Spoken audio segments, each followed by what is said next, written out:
Oke, selamat sore kawan-kawan. Jumpa lagi di jalanan sore hari.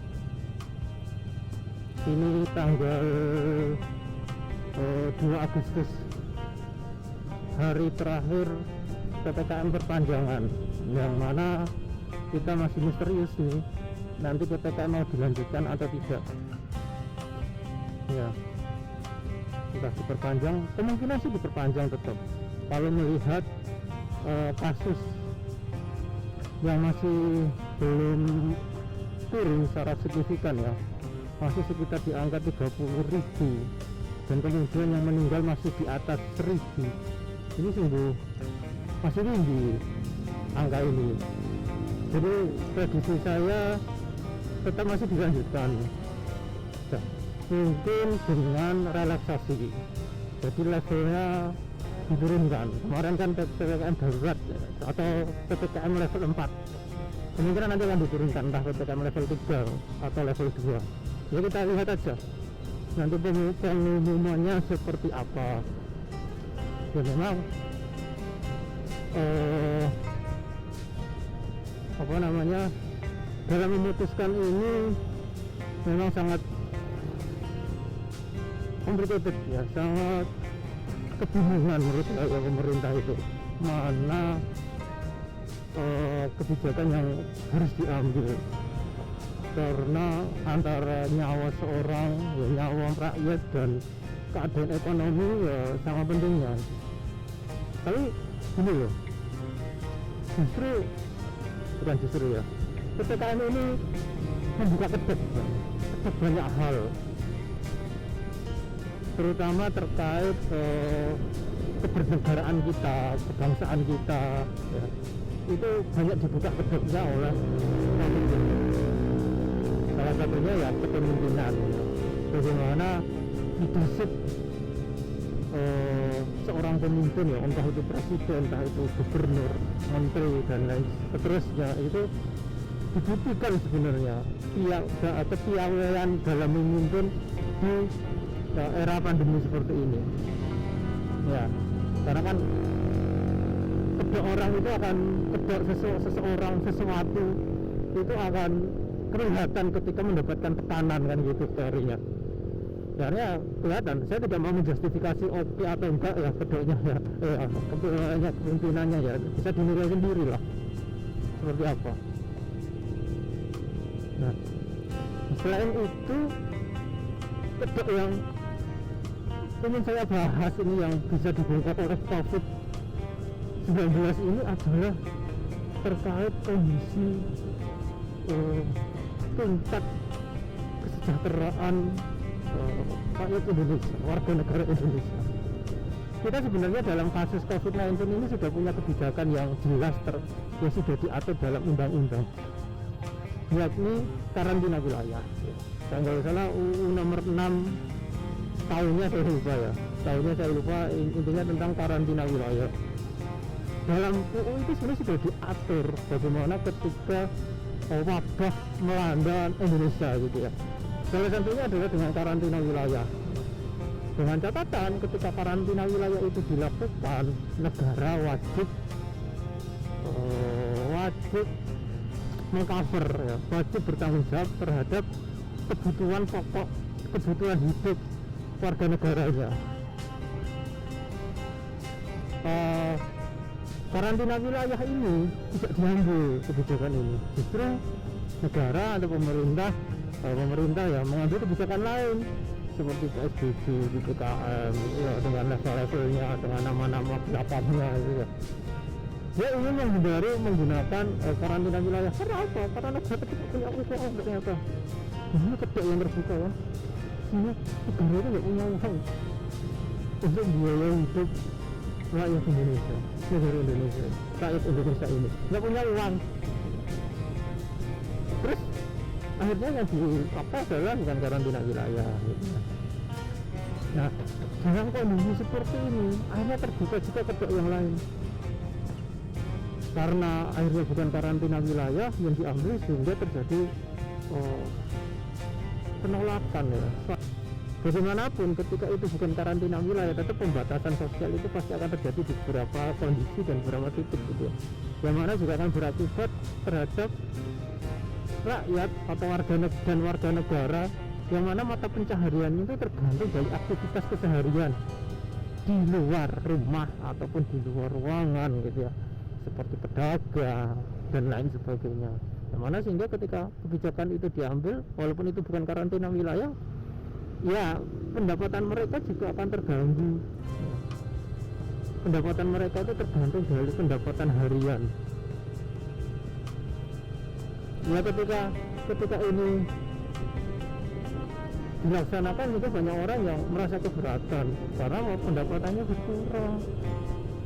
Itu berbeda dengan orang-orang yang tidak tergantung, yang bisa WFH tetapi gaji masih bisa lancar, itu beda. Sehingga kedua itu yang terbuka adalah kesenjangan. Ada orang-orang yang dengan santai bisa berdiam diri di rumah tanpa tertular COVID ya, dengan tanpa tertular COVID, dengan pemasukan yang tidak berkurang juga, masih baik-baik saja. Ada orang yang harus berjuang, berpotensi terkena COVID dan kehidupannya, penghasilannya juga terancam gitu. Kesenjangan ini terjadi. Jadi kalau apakah ekonomi juga memburuk ya? Ini ada data yang mengatakan tidak setuju terhadap kondisi itu. Ya, kondisi ekonomi secara memburuk mungkin secara total-totalan bisa aja terjadi ya, tetapi itu juga dari sisi itu juga ada fakta bahwa kesenjangan itu benar-benar nyata gitu ya. Saya lupa sumbernya, nanti saya tampilkan ya, bahwa sebentar itu enggak ada helm gitu, reteng kanan tapi belok kiri.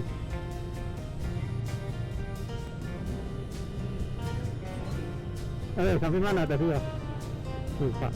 Ya, ada data mengatakan bahwa tahun 2020 orang kaya yang pendapatannya sekian, di atas sekian miliar itu ya, nanti saya tampilkan di ini nanti saya tampilkan ya. Sekian miliar itu meningkat ternyata kekayaannya. Aneh kan? Jadi apakah ekonomi memburuk? Nah ini kok orang-orang kaya itu malah justru meningkat ya. Mungkin secara total ya ekonomi memburuk, kalau di total serta-merta ekonomi memburuk ya, jelas memburuk karena terjadi kata Menko itu di berita itu, kata Menteri Keuangan bahwa ekonomi Indonesia terjadi kontraksi gitu ya. Ya berarti memburuk ya. Tetapi ada orang-orang kaya yang kekayaannya di atas sekian miliar itu meningkat. Nah, jadi jumlah orang kaya dengan kekayaan di atas berapa miliar itu meningkat gitu, intinya gitu. Nah berarti tidak memburuk secara bersama-sama gitu. Ada orang-orang tertentu yang tidak memburuk, malah justru bertambah kaya. Nah ini kesenjangan nyata, sehingga ketika ada orang berpendapat ada diskursus ya terkait di pandemi ini kita berada di kapal yang sama gitu. Jadi kita harus bersama-sama menghadapi pandemi ini. Saya pikir kalau dari data-data seperti itu menunjukkan ya kita tidak di kapal yang sama ya, kita di kapal yang berbeda bro.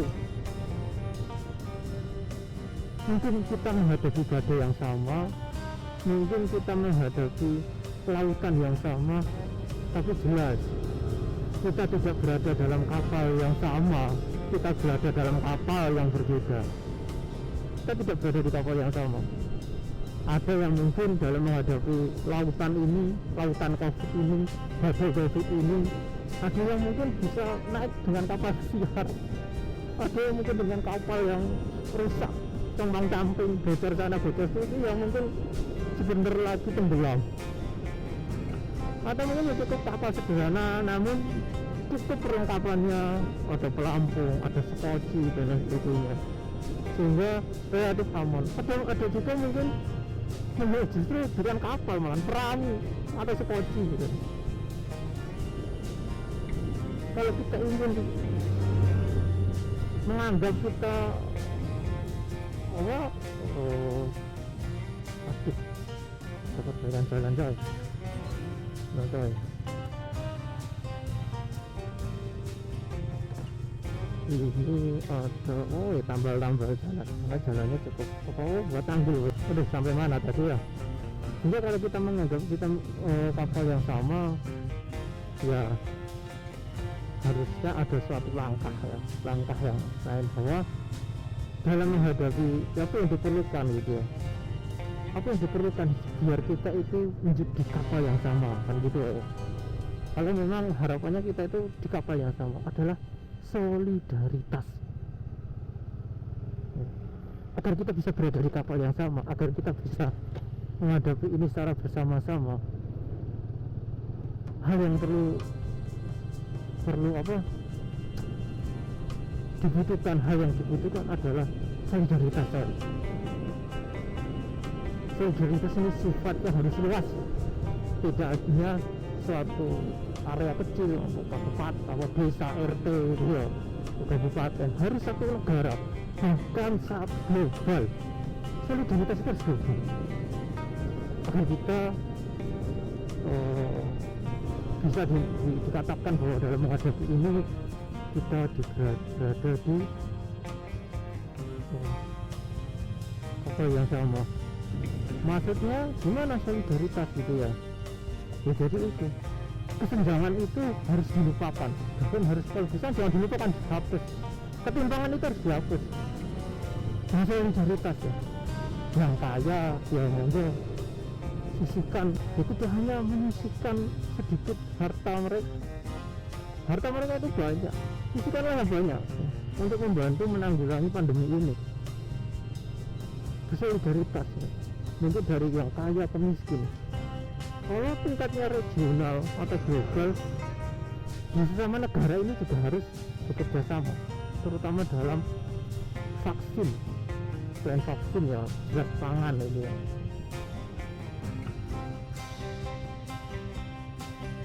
Jadi mengapa harus sampai global ya solidaritas itu? Jadi terutama mengenai vaksin ya, pangan gitu. Jangan sampai itu, karena ini kita tahu bahwasanya masalah pandemi ini juga mengakibatkan turunnya ekonomi gitu. Kita tahu kita kalau turunnya ekonomi berarti nanti lambat laun akan berurusan dengan perut ya. Ketika perut itu lapar ya, orang itu tidak mudah untuk berpikir jernih. Orang akan mudah emosi gitu ya. Nah itu yang kita hindari ya, dengan apa? Solidaritas. Bahkan ya terkait solidaritas ini, seorang filsuf yang masih ada ya sekarang, filsuf yang modern, era modern ini, ada seorang namanya Slavoj Žižek ya, mengatakan bahwa kalau perlu, bukan kalau perlu, jadi intinya adalah kalau perlu kita itu meminjam ya konsep komunisme dalam arti solidaritas. Jadi solidaritas dalam komunisme itu diterapkan. Jadi ada suatu otoritas ya yang mengatur semuanya ya, sehingga orang akan setara dalam menghadapi pandemi ini ya. Tidak memandang suku, tidak memandang agama, tidak memandang ras, tidak memandang kelas. Jadi seperti itu ya, kalau kata Slavoj Žižek itu. Dan ya itu harus bersifat global gitu. Saya lanjutkan tadi yang sempat terpotong, mengapa harus global gitu. Jadi saya pernah membaca itu ya di berita itu, di suatu media, bahwasanya ada negara tertentu itu malah surplus vaksin, bahkan vaksinnya sampai basi gitu ya, kadaluarsa. Padahal ada negara-negara tertentu yang butuh vaksin segera gitu, butuh vaksin yang cukup banyak ya, untuk mencapai herd immunity. Nah ternyata tumpang kan, ada yang surplus, ada yang masih kurang. Bahkan di Eropa itu vaksinnya yang telah divaksin itu sudah cukup banyak, bahkan sudah mencapai minimal herd immunity, kalau nggak salah sekitar 70% ya. Tapi di negara-negara yang miskin, negara-negara berkembang, susah sekali ya, untuk mencapai itu. Karena pertama terkait bahan baku, terkait vaksinnya sendiri tidak tercukupi ya. Terlepas dari memang beberapa warga negaranya ada yang memang tidak mau divaksin, nah itu terlepas dari itu ya. Tetapi dari bahan bakunya sendiri juga beberapa negara itu kurang. Jadi perlu diatur terkait vaksin ini. Tidak boleh, yang pertama harus terdistribusi di semua negara. Tidak boleh ada monopoli, tidak boleh menjadi komoditas untuk mencari